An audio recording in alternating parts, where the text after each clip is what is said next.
तो आज का हमारा टॉपिक क्या रहेगा बेटा? Polygenic inheritance.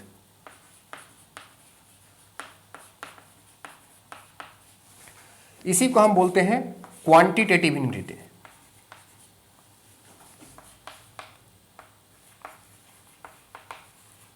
इनहेरिटेंस। बेटा क्वांटिटेटिव इनहेरिटेंस क्वांटिटी से रिलेटेड है। अब देखो इसमें क्वांटिटी वर्ड आ रहा है ना? तो क्वांटिटी से रिलेटेड इनहेरिटेंस हो रहा है, इसका मतलब क्या होता है, कैसे होता है, इस बात को समझेंगे। देखो हम जानते हैं बेटा कि एक जीन किसी एक कैरेक्टर को कंट्रोल करता है, लेकिन पॉलीजेनिक इनहेरिटेंस एक ऐसा केस है जिसमें एक ही कैरेक्टर को कंट्रोल करने के लिए एक से ज्यादा जीन इन्वॉल्व होंगे। यानी हम कह सकते हैं कि पॉलीजेनिक इनहेरिटेंस का मतलब क्या होता है? More than one gene control one character.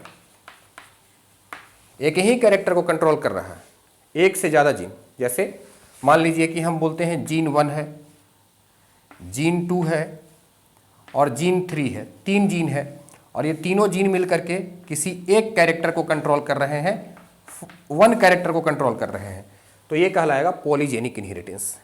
ठीक है, यानी ये बात क्लियर है कि एक से ज्यादा जीन एक कैरेक्टर को कंट्रोल करने में इन्वॉल्व होगा, जबकि ऐसा जनरली होता नहीं है।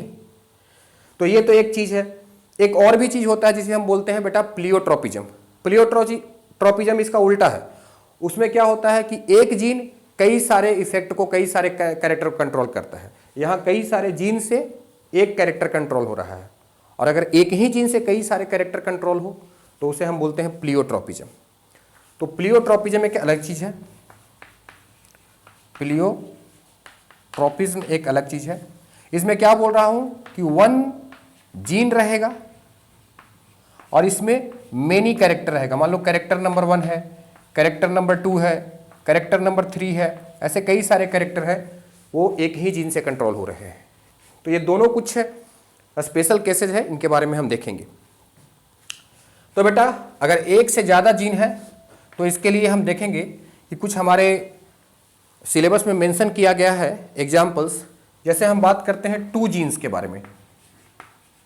2 जीन्स मिलकर के वन कैरेक्टर को कहां कंट्रोल कर रहा है, ऐसा हमारे पास 2 एग्जाम्पल अवेलेबल है। ठीक है बेटा, एक साइंटिस्ट है जिन्होंने निल्सन इहले, जिनका नाम है निल्सन इहले, इन्होंने वर्क किया था एक तो कर्नल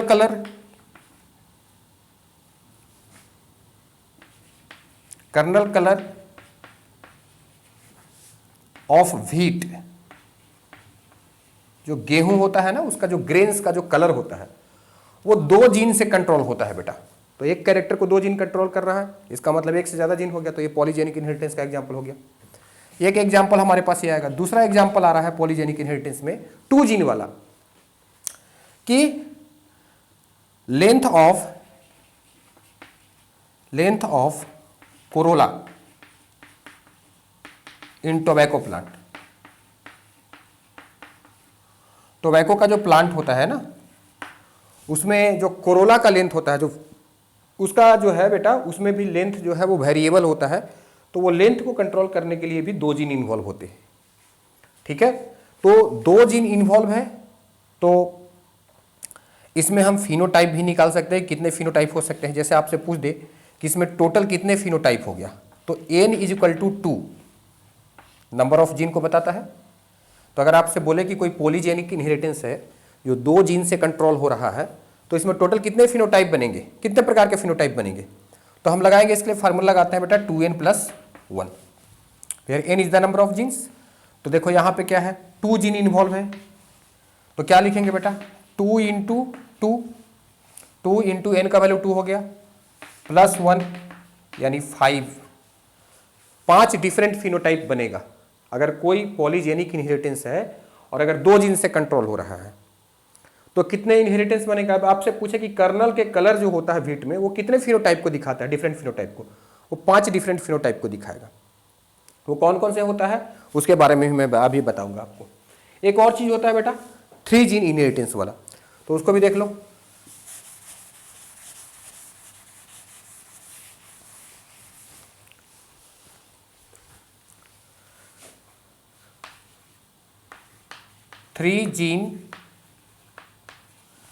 तीन जीन्स रहेंगे बेटा फॉर 1 कैरेक्टर।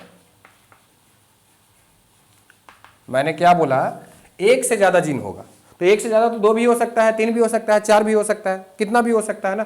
तो 3 जीन्स वाला एग्जाम्पल जो एनसीईआरटी में लिया है वो है बेटा ह्यूमन का skin colour. Human skin colour, human का जो स्किन कलर है ना वो 3 जीन से कंट्रोल होता है, ABC। तो बोलेगा यहाँ पे कितने फिनोटाइप बनेंगे, तो अगेन 2n+1 फार्मूला लगाएंगे, और इस फार्मूला में n का वैल्यू कितना रखना है 3, तो 2 × 3 + 1 कितना आएगा 7।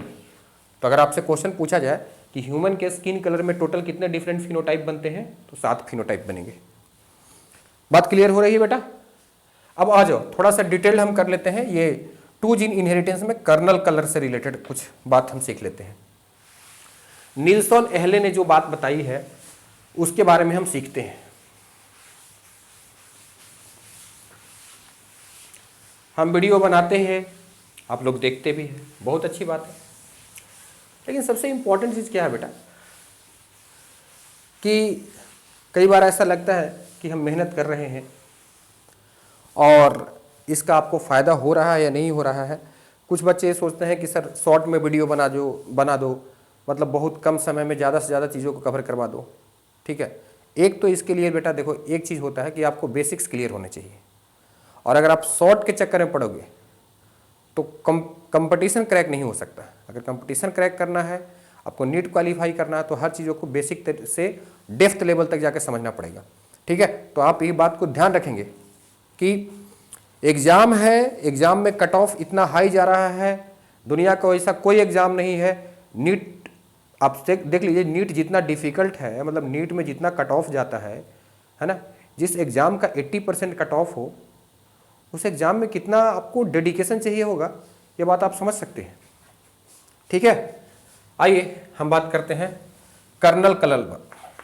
5 डिफरेंट फिनोटाइप पाएंगे, क्योंकि मैंने बताया था कि यहाँ पे 2 जीन इन्वॉल्व होता है। इनका वैल्यू मैंने कितना बताया था, 2 बताया था।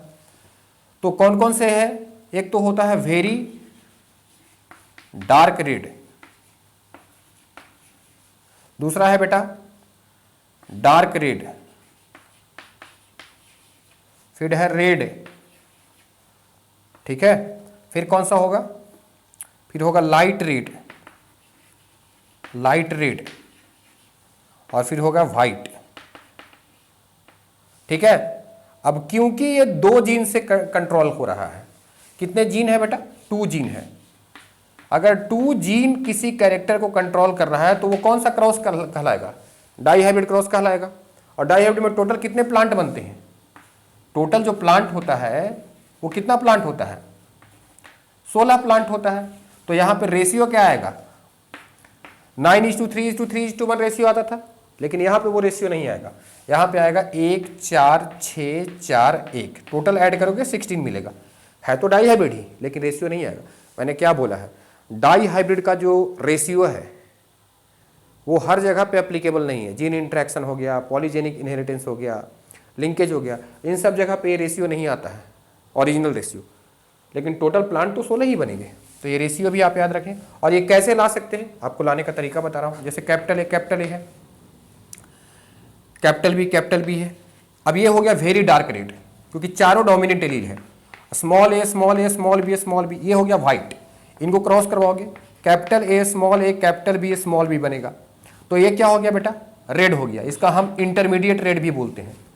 ठीक है, क्योंकि 2 डोमिनेंट एलील है। देखो क्वांटिटेटिव इनहेरिटेंस में क्या होता है, एडिटिव जीन एक्शन होता है। किसी कैरेक्टर का, जैसे यहाँ पे कैरेक्टर क्या लिया है, कर्नल का कलर, यानी जो ग्रेन्स होता है उसका कलर। तो किसी भी कैरेक्टर का जो फ्रीक्वेंसी है वो कैसे बढ़ते चला जाएगा, जैसे जैसे डोमिनेंट एलील का नंबर बढ़ाते चले जाओगे। इसलिए मैं इसको क्वांटिटेटिव इनहेरिटेंस बोला हूं। Frequency of character depends on number of dominant allele.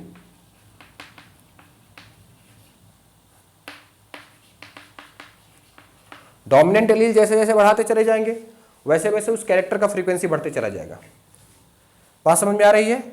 तो यहाँ पे अब इनको सेल्फिंग कराओगे बेटा, तो सेल्फिंग कराने से आपको 16 प्लांट मिलेगा F2 जनरेशन में। ये तो F1 हो गया और यहाँ से आएगा F2 जनरेशन। तो वो सारा चीज को लाओ और आप देखो कि जो एक प्लांट है उसमें चारों के चारों डोमिनेंट लेटर है। 4 ऐसे प्लांट होंगे जिसमें कि 3 डोमिनेंट होगा। तो ऐसे से जब डोमिनेंट चारों रहेगा तो भाई 3 डोमिनेंट रहेगा तो डार्क रेड, फिर इंटरमीडिएट रेड में 2 डोमिनेंट रहेगा, 1 डोमिनेंट रहेगा तो लाइट, और चारों के चारों रिसेसिव हो गया। मतलब 4 एलील होगा ना, 2 जीन रहेगा। तो आपको समझ में आ रही बात? तो ये हो गया बेटा आपका 2 जीन वाला। इसको निल्सन अहले ने इसको वर्क किया था। ये एक हाइपोथेसिस है, आगे चल करके मल्टीपल फैक्टर हाइपोथेसिस, उसमें ये बताया गया है। ठीक है, तो अब 3 जीन वाला देख लो। 3 जीन वाला मैं ह्यूमन का स्किन कलर ले रहा हूं। तो ह्यूमन का स्किन कलर पे आ जाओ। ह्यूमन स्किन कलर, इसमें कितना जीन है? 3 जीन है। 3 जीन है, यानी एन का वैल्यू कितना हो गया? 3 हो गया। तो फार्मूला हम क्या जानते हैं? 2n+1।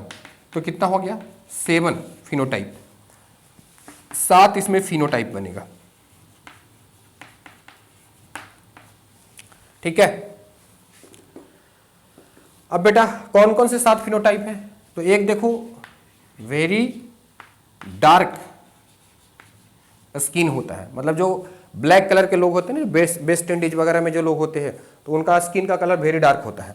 फिर एक हो जाएगा बेटा वेरी डार्क है, एक एक्सट्रीम वेरी डार्क हो गया, तो दूसरा एक्सट्रीम को बोलेंगे वेरी लाइट।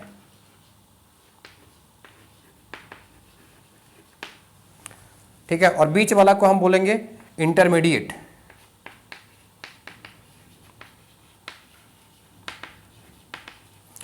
ठीक है, वेरी डार्क हो गया और इंटरमीडिएट। अब इन स्किन कलर को हम लोग और भी नाम देते हैं बेटा, इसको मुलेटो भी बोलते हैं। ठीक है, ये हो गया निग्रो जो ब्लैक है, और ये हो गया बेटा अल्बिनो। ठीक है, अब वेरी डार्क के नीचे क्या आएगा? तो वेरी डार्क के नीचे आ जाएगा डार्क। इसके नीचे क्या आएगा बेटा? डार्क आ जाएगा। डार्क के नीचे आता है फेयरली डार्क, फेयरली डार्क। अच्छा, इसी तरीके से वेरी लाइट के ऊपर में क्या आएगा? तो आ जाएगा लाइट, और ये इसके ऊपर में क्या आएगा? Fairlie light, Fairlie light. अब देखो ये 3 जीन से कंट्रोल हो रहा है, तो 3 जीन का मतलब क्या हो गया? अगर 3 जीन होगा बेटा तो ये ट्राई हाइब्रिड क्रॉस हो गया। तो यहां से कितने टोटल ऑफ स्प्रिंग बनते हैं? 64, यानी यहां पे टोटल 64 बनेंगे। पर रेशियो क्या आना चाहिए ट्राई हाइब्रिड का? वो रेशियो आएगा नहीं, 27 9 9 9 3 3 3 1, वो रेशियो नहीं आएगा। यहां पे क्या आएगा? देखो हो गया, एक ये हो गया और यहां पे हो गया 1 6 15 20। ठीक है, अब पीछे की तरफ बैक लौटो, है ना, तो बैक लौटेंगे तो कैसा हो जाएगा? 15 6 और 1। ठीक है बेटा, तो इस टाइप से ये रेशियो होता है। अब टोटल को ऐड करोगे तो 64 आ जाएगा। टोटल जब ऐड करोगे आप तो ये 64 आ जाएंगे। बात समझ में आ रही है? अब देखिए यहां पे क्या होगा बेटा, जब इसको हम ग्राफ के रूप में रिप्रेजेंट करेंगे स्किन कलर का, तो स्किन कलर में देखो जब स्किन का पिगमेंटेशन कैसे कैसे बढ़ रहा है। पहले तो बहुत स्लो है, 1 है, फिर 6 हो गया, फिर ये बढ़ गया और ये ऊपर गया, और फिर ये नीचे आया इसी पैटर्न में। तो यहाँ पे 20 हो गया, यहाँ पे कहीं पे बेटा 15 होगा, है ना, यहाँ पे 6 होगा, यहाँ पे 1 होगा, इसी तरीके से डिक्रीज भी किया। तो ये ग्राफ कैसा दिख रहा है? तो इसमें जो ग्राफ है बेटा, ग्राफ है वो बेल शेप्ड कर्व दिख रहा है। तो आप जरूर इस बात को ध्यान रखें कि जो ह्यूमन का स्किन कलर होता है उसमें स्किन पिगमेंटेशन का कैसा ग्राफ बनता है या कैसा कर्व बनता है, तो ये बेल शेप्ड होता है कर्व। ठीक है, और ह्यूमन का स्किन कलर जो है वो 3 जीन से कंट्रोल होता है बेटा। ह्यूमन का स्किन कलर 3 जीन से कंट्रोल होता है। इसको डेवेनपोर्ट नाम के एक साइंटिस्ट था, डेवेनपोर्ट, उसी ने डिस्कवर किया था। ठीक है, तो ये सारी बातें हो गई पॉलीजेनिक इनहेरिटेंस का। अब आइए एक दो क्वेश्चन हम बना लें पॉलीजेनिक इनहेरिटेंस से रिलेटेड। एक दो क्वेश्चंस मैं फॉर्मेट कर देता हूं, उसको देख लो। जैसे आपसे पूछा जा रहा है कि capital A small A, capital B small B, capital C small C. अब इस तरह का जो मतलब जीनोटाइप है, तो इसका क्या फिनोटाइप आएगा? तो 3 डोमिनेंट 3 रिसेसिव है बेटा, इसका मतलब ये इंटरमीडिएट आ जाएगा, यानी मुलेटो है। अगर इसको हम क्रॉस करवाएं small A small A small B small B small C, इस टाइप का जीनोटाइप वाला पर्सन से, तो इस टाइप का जीनोटाइप मतलब अल्बाइनो, क्योंकि सारा का सारा रिसेसिव होगा।